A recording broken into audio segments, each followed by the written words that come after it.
Not a bad night out here, actually.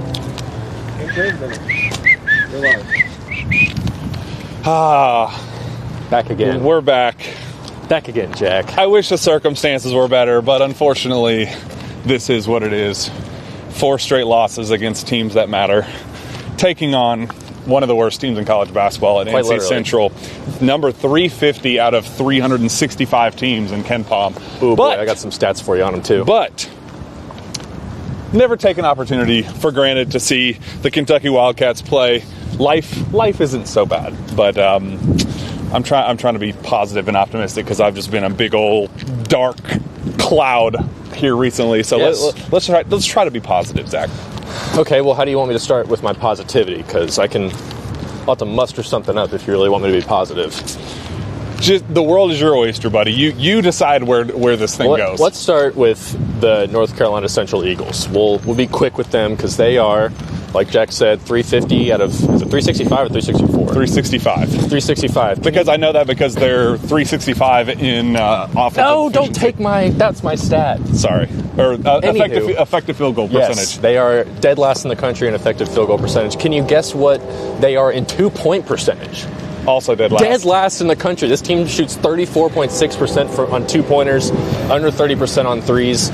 Quite literally the worst shooting team in the entire country, which is impressive to be that bad. But let's see if Steve... Even Kentucky's looking at them and going, damn! It's like, damn, they can't shoot. I mean, Kentucky's almost shooting as well from 3 as they are from 2. So that should kind of give you an idea about this squad here. 3-8 so far. They've played actually like a solid group of teams like Virginia, NC State, North Carolina. They beat Carolina. They did beat, I don't even know if they're NAIA, whatever, some sort of random Carolina school, yeah. Smacked them by like 60 points. But yes, so they don't play very well against the good teams by any means, so we're kind of hoping for a repeat of that tonight, obviously.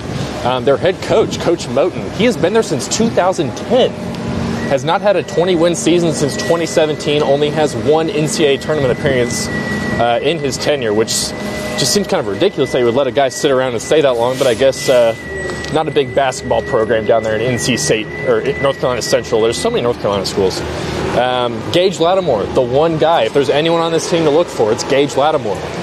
Their center, who is 6'9", is also good, but they got a couple of guys. They actually have like 3 different guys that lead their conference in like minutes per game, field goal percentage, 3-point percentage, free throw percentage, steals, assists.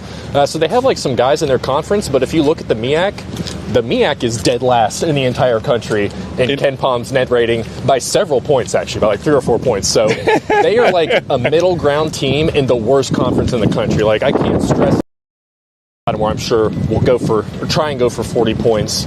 I was looking at his numbers. When he plays the good teams, he doesn't shoot very well. He's under 50% in all like his Power 5, Power 4 conference games. But he's kind of the one guy you're looking at. He's a sophomore from North Carolina. Just really good shooter. Shoots like 45% from 3 on a lot of attempts. He's probably going to play all 40 minutes of this game, no matter what the score is. You're allowed to do that? You are allowed to play more than 30.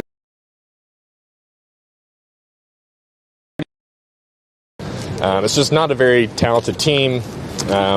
We've done this song and dance with the last 5 teams that Kentucky has beaten that were out. Yes, so also. So how do we get fans to care? What is the thing that makes us at the end of this go, oh, well, we at least learned something about this team, because we can't just waste our time for 2 hours. What is the thing that we can take away from this game and say, hey, we're glad that we spent the last 2 hours watching this? I think the obvious one is anything to do with Jalen Lowe, just because he's only played 3 games and really has not even played 3 full games because he's been coming back from the shoulder injury the entire time. So came off the bench in the last game, didn't look good in that one. I think a thing that could kind of be some positive momentum moving forward is him just looking like, he's not looking like a guy that hasn't missed over half the season so far. So it'd be nice to see him come out there and just move the ball, get it into the paint, help Kentucky shooters get open so you can get some easy looks from 3, make driving lanes easier for guys like Ortega, Denzel Aberdeen. It's kind of, I feel like we've talked about this a bunch with these bad teams. Like, you just want to see them play well, and they have really against all these bad teams. So it's not like they haven't done this before. Like, Kentucky's been beating the hell out of these miserable, non-power conference teams. So if you're really looking for something to hold on to, I think Jalen Moe having a good game would be number one.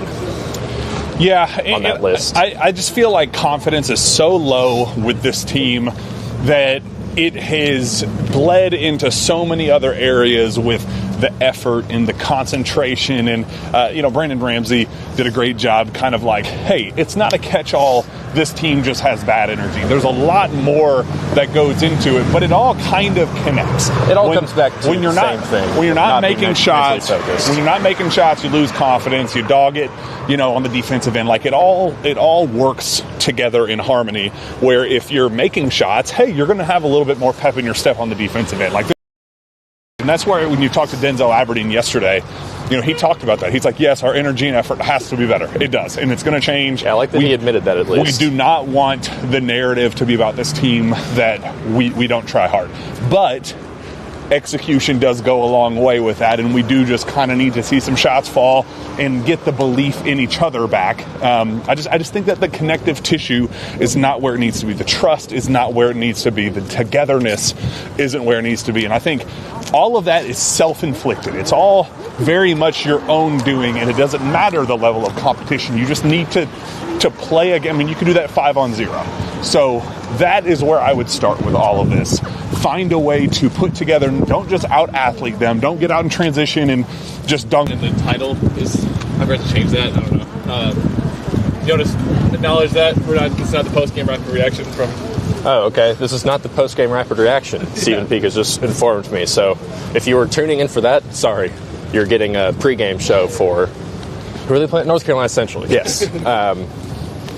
Jack, I'm going to be honest. I kind of forget where you were leading me to go. Their confidence, essentially. Confidence, it all connects. It's effort was bad, but it's not just effort. It's execution as well across the board, offensively and defensively. Yeah, so I think, what did they shoot from three against Gonzaga? It was like 7 for 30. 100. Yes, it was really bad. Obviously, they were 1 for 13 or 14, whatever it was, against North Carolina. So I think having Jalen Moe back will help with being able to set the table a little bit in terms of actually getting into a good flow. Because I'm not really worried about Kentucky's defense, really, for a game like this. Like, you would just really like to see some shots go in. Something to be said about, no, this was this whole video by talking about how they're the worst offense. Like, I think I predicted them to score 60-something. Kentucky, that would probably be almost a little bit concerning, unless it's like a situation where they score 15 points in the last 3 minutes when Kentucky's just kind of checking out of it and they're up by 40 or 50, So, yes, you would just love to see some guys make some shots is really what it is. Like, Cam Williams, buddy, let's get some shots going. Trent Nell, let's get some shots to fall. So, let's get another Colin Chandler dunk where the team's not down 35 points with 6 minutes left. Zach Gagan, shout out. Me? Oh, that is Zach Gagan. Yes, thank you. I don't know who that is, but that's David Bovier. David Bovier, former UK football player, right there. Let's get some shots to fall in. I would, like you were saying, Jack. I would definitely love to see some offense get flowed in and out. I do think you're going to see the usual rotation situation where guys are just being rotated in and out all game long, and that's fine with a game like this, honestly, just because of the confidence thing that you're talking about. Like, let everyone get a touch, let everyone get a feel, let everyone kind of get their juices flowing going into Indiana on Saturday, who, but they're not as good as some of these other ranked teams that Kentucky has played. So you should have a better chance in that one. And I sound like a Debbie Downer saying you might have a better chance against Indiana than you do against North Carolina when neither of those teams are top 10 caliber right now, but definitely need some confidence. They're lacking it right now. I do feel like had you beaten North Carolina, hit 2 more shots and beat North Carolina and go get to the best in college basketball, we just can't beat one of those guys. But we're still beating the middle of the pack good teams. That's the issue. There's a handful of them in the SEC, so you'd like to be able to know you can beat those going into and SEC that's play. The Indianas and the St. John's of the world. And you just, I feel like the morale would be so much higher had they just taken care of business, not gone 10 and a half minutes against North Carolina in the second half without scoring. You win that one. Gonzaga was what it was, and then you enter this week not at a total loss, thinking, well, NC Central is just an absolute cupcake waste of our time, and then Saturday, well, if you lose that game, then it's nightmare on Elm Street. Does that make you feel better at all that we were just 2 shots away from this not being the worst possible scenario known to me?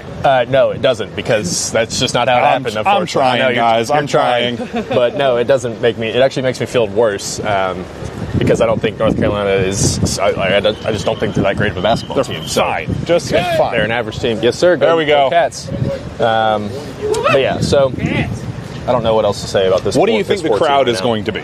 Do you think? I think it's going to be fine. Actually, do you think there's going to be a buy-in with this crowd to not just totally sell all their stock on this team? This is one of those games where if you're not someone that can afford to go to all the big games, this is a game you try and go to.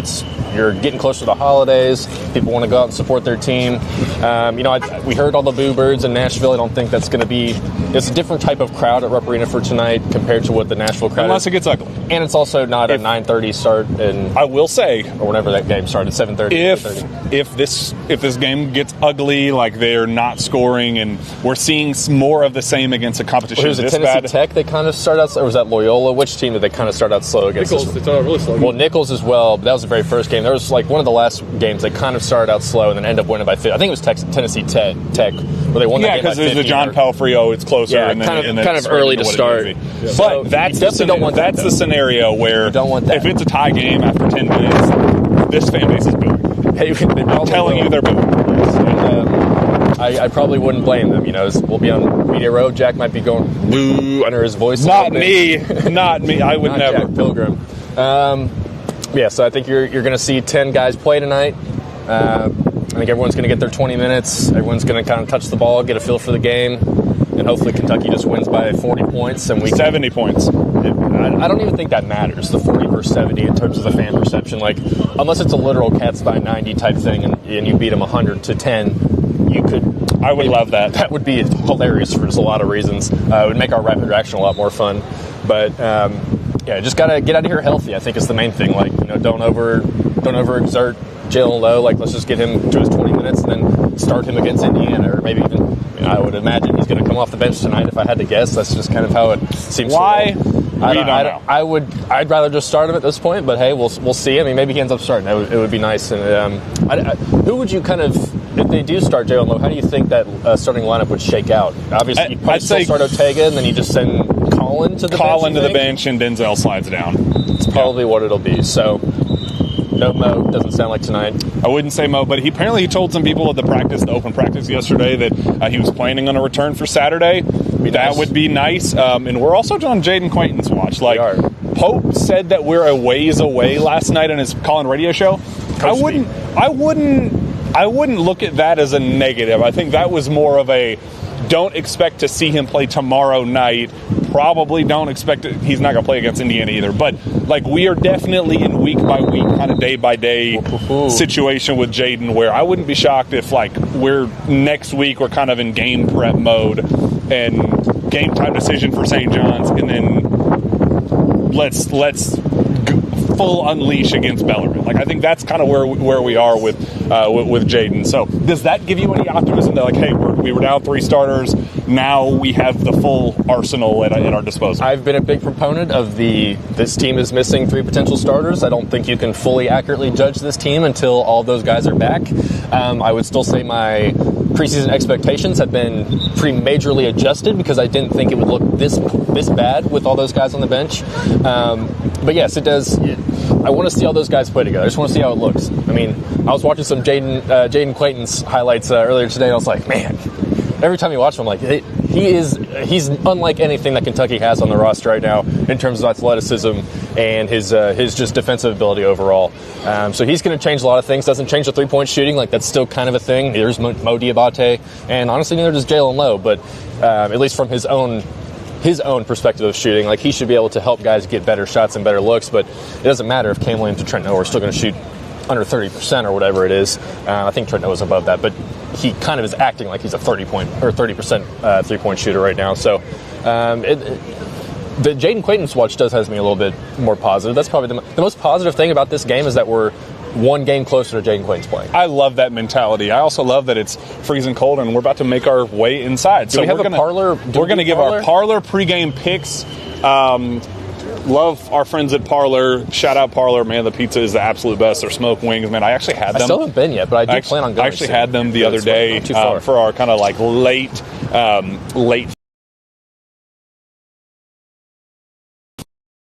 we ever dreamed of and more.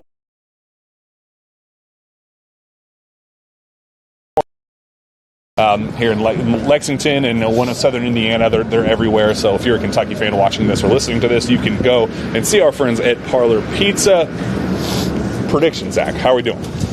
Okay, so I think my official prediction for the website was 99-62. I'm going to lower that just going into the game because of, I like to change my predictions minute by minute. So I'm going to stick with the 99 for Kentucky, but I'll drop NC Central to 55. So it's a 44 point. I think the spread is 45. So we're right there in that area. And your my MVP pick, I mean, God, who really cares at this point? With the MVP would just be getting out of here without any injury. I'll say Jalen Lowe, though. I would love to see Jalen Lowe have a nice game. He doesn't have to go out there and just stat pad, but I'd like to see him look like he is the guy that we kind of all thought. Maybe, just get his teammates involved. Maybe get him to 6-7. Oh, shoot, I just said it. 7-8 He assists. did it, guys. He did it. 7-8 assists would be nice. He did it. Maybe limit the turnovers, things like that. So I'll say Jalen Lowe. I'll give him 10 points, 7 assists as my MVP for tonight. My Parlor pregame prediction. We're going a 111-41 victory for the Kentucky Wildcats. 70 points, an absolute rout.